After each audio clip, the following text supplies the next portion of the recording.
There's a wall of living green leaves covering the outside of that window, and it's doing something your most expensive curtains cannot. It's stopping the summer before it reaches the glass. The average Japanese home stays livable deep into August, with no air conditioner running all day, no reflective film on the windows, and not one touch of a thermostat. Meanwhile, you're paying to cool a house that spends all afternoon heating itself back up. The reason comes down to a single shift in thinking. The heat is a guest, and they turn it away at the gate. So that's the shape of this. First, 4 things a Japanese household does to keep the heat out, starting with that green curtain on the window, then the reed screens, the water, and the wind. Each one is cheap, and each one works on its own. But the real payoff is the second part, the part almost nobody copies. It's the daily rhythm that links all 4 together, so the house never gets hot enough to need rescuing. That's what turns 4 tricks into a method, and it's worth staying for. Start with the window that ruins your afternoons. West facing, the one the sun leans on from about 2 o'clock. By 3, the glass is warm to the touch. By 4, the room feels like the inside of a parked car, and the air conditioner has been running so long you've stopped hearing it. You close the blinds. It barely helps. And this is the part that trips everyone up. The problem was never thin curtains. You can hang the heaviest blackout drapes ever made, and that room still heats up, because by the time you close something on the inside, the heat has already walked through the door. Sunlight passes through glass as light, but inside the room it becomes heat, and heat doesn't leave through that window nearly as easily as it arrived. So a closed-up sunny room keeps warming even after you've blocked the view. Curtains stop the light and do nothing about the heat already let in. The Japanese answer is to catch the sun a step earlier, on the outside of the glass. They call it Midori no curtain, the green curtain. A blind or a sheet of reflective film heats up in the sun and radiates that warmth right back at your window. A living leaf does the opposite. The plant is always drawing water up from its roots and releasing it through its leaves, and that steady evaporation keeps the leaf close to the air temperature, even in direct sun. Instead of a hot barrier beside your glass, you have a cool one. You build it with a packet of seeds and a length of garden netting. Run the netting up the sunny side of the window, from the ground to above the frame, and plant a fast climber at the base. In Japan, the classic choice is Goya, the bitter gourd, though morning glory and cucumber climb just as well. Plant in late spring, and by midsummer, the vine has covered the net in a living screen. This isn't only a folk habit. After 2011, with the country trying to cut power use, Japan's Environment Ministry and dozens of city governments promoted green curtains as a real summer measure, and the surface readings behind the leaves ran far cooler than a bare sunlit wall. There's an elegance a blind can't match, too. Come autumn, the vine dies back on its own, uncovers the glass, and lets the low winter sun back in. Exactly when you want it. But the green curtain is really one example of a bigger rule. Once you see it, you can use it on every window in the house, even the ones where nothing will grow. That rule is the whole reason the reed screen exists. Now for the windows where nothing will grow. The shady side, the bathroom, the second floor you can't reach with a garden hose. Same rule applies, and the tool is even older than the green curtain. Here's the tell. On a hot afternoon, walk over to your closed curtain and put your hand flat against it. It's warm, sometimes hot. That warmth is the whole problem in one touch. The curtain did its job and stopped the light, and in doing so, it turned into a small radiator hanging inside your room, warming the air you're paying to cool. The instinct is to reach for a thicker curtain, or a lighter color, or a fan pointed at the window. None of it fixes the real issue, because the real issue is location. Any shade you hang on the inside is already on the wrong side of the glass. The sun has crossed the gate. Whatever you catch there, you catch as heat, in the room, with you. The Japanese fix is to move the shade outside, and they've been doing it for over 1,000 years. A tsudere is a light reed blind hung outside the window, off the veranda or the frame. A yoshizu is its bigger cousin, a tall reed screen you simply lean against the wall over the glass. Both are woven loose enough that a little air and light still filter through. So the room stays bright and breathing, not sealed and dim. Hang one a few inches off the glass so air can drift up the gap behind it, and the screen takes the sun's hit out in the open, where the heat rises away instead of pulling against your window. A reed screen costs about the same as a cheap set of curtains and lasts for years. It stops most of the heat out there before it ever becomes your indoor problem, and once the heat is handled at the glass, there's one surface still feeding warmth back into the house long after the sun has moved off it. The ground. Step outside on a summer evening, a couple of hours after sunset, and hold your hand near the patio, or the wall beside your door, or the driveway, it's still warm. The sun left long ago, but the ground is still giving back the heat it collected all day, and it will keep doing that late into the night, warming the air right around your house while you're trying to sleep. So we just wait it out, or run the air conditioner harder in the evening to fight the warmth creeping back in. But you're not fighting the air, you're fighting the ground. Concrete, stone, and asphalt soak up sun all day and hold on to it, then let it back out slowly for hours, like a brick left near a fire. That stored heat is why the space around your house stays warm long after the sky has cooled. The Japanese method for this is uchimizu, and it goes back to the Edo period, centuries before anyone had a machine to cool a room. The practice itself is simple. In the cool of the evening, you sprinkle water over the ground by the entrance and across the pavement. Traditionally, people used leftover water rather than fresh from the tap. As that thin film evaporates, it pulls heat out of the surface and the air just above it, and the ground stops radiating like a warm stove into your night. There's a right way to do this, and it's the part people get wrong. Uchimizu works in shade, and in the cooler hours, early morning or evening.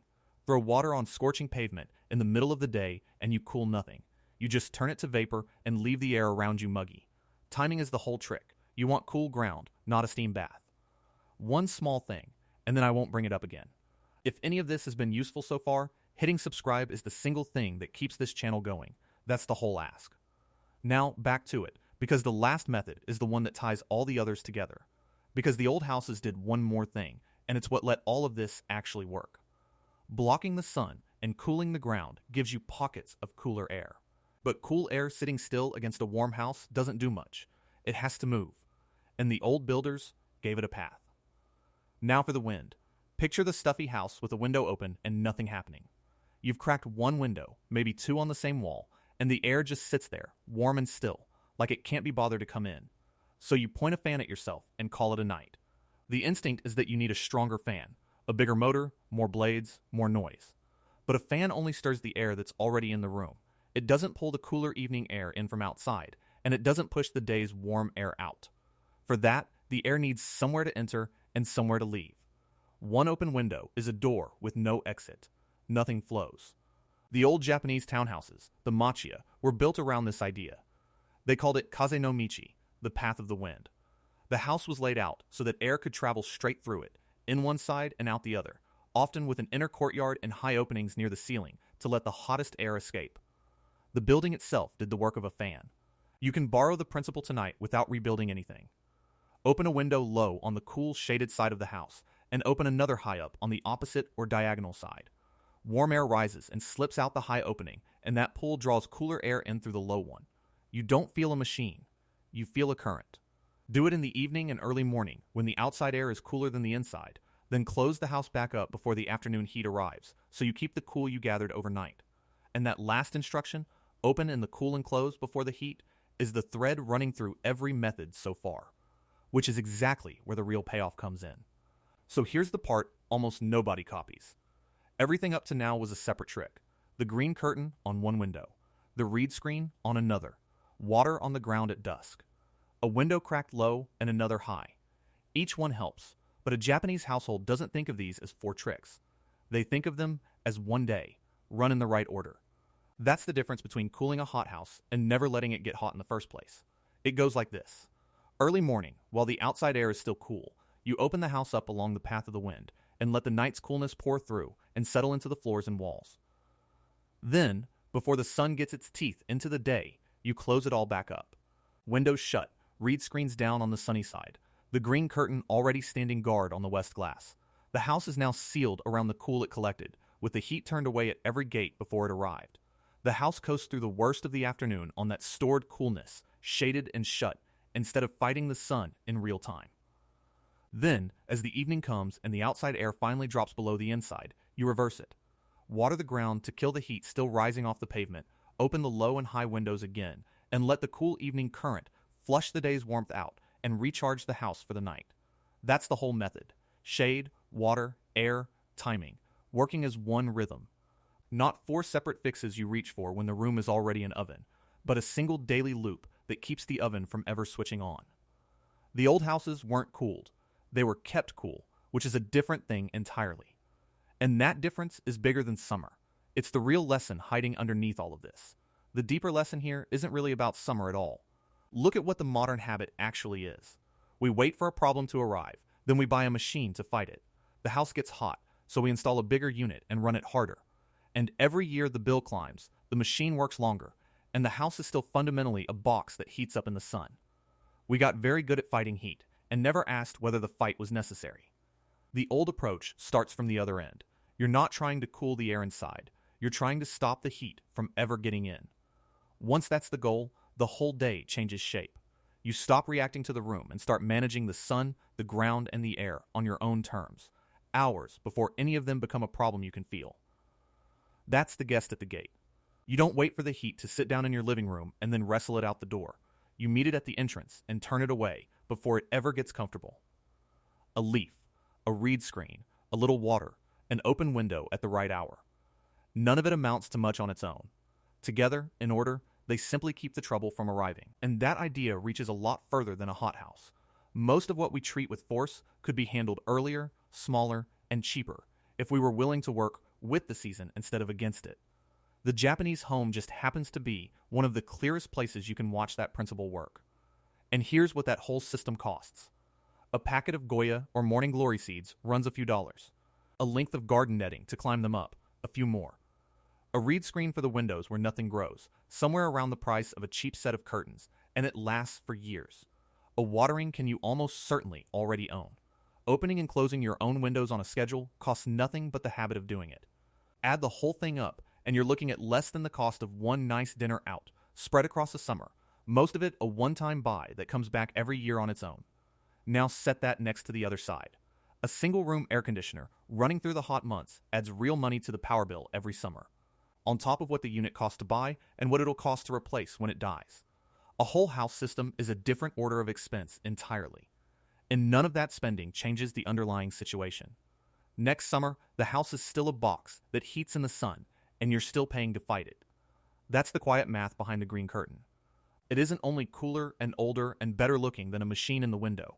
It's a handful of dollars doing the work you've been renting an appliance to do badly. So if you want to start, here's what this week looks like. Today, the only thing that matters is the sun. Walk your house in the afternoon and find the window the sun leans on hardest, the one that turns its room warm by 3. That single window is where the most heat is getting in, so that's where you start. This week, handle that window 2 ways. If it's a spot where a vine can climb, put up a length of netting and plant your seeds at the base now, so the green curtain has the season to fill in. If nothing will grow there, lean a reed screen outside the glass instead. Either way, you've turned the worst gate in the house away, and you'll feel that one change on its own. Then, starting tonight, add the free habits, because they cost nothing and work immediately. Open the house low and high in the cool of the evening and let the current run through. Sprinkle a little water over the pavement by the door as the sun goes down. And tomorrow morning, open early while the air is still cool, then close everything up before the heat arrives and let the house hold that coolness through the day. That's the entire method, starting with one window and one evening. The plants fill in over the summer. The rhythm becomes automatic in about a week, and the house stops heating itself while you're not looking. So now you know the 4 things. A living curtain of leaves catching the sun before it reaches the glass. A reed screen doing the same job on every other window. Water on the ground at dusk to kill the heat the day left behind. And the path of the wind, opened in the cool and closed before the heat, carrying the whole thing through. But the 4 things were never the real point. The point is the shift underneath them. A hothouse isn't a problem you fight in the afternoon with a bigger machine. It's a problem you prevent in the morning with a leaf, a screen, a little water, and an open window at the right hour. You stop meeting the heat in your living room and start turning it away at the gate, hours before it arrives. Once you see the summer that way, you can't unsee it, and you'll never look at a closed-up, air-conditioned house the same way again. If you want more of the old methods, the Japanese way of solving a modern household problem for a few dollars instead of a few hundred, subscribe and stay with me. That's the channel. I'll see you at the next one.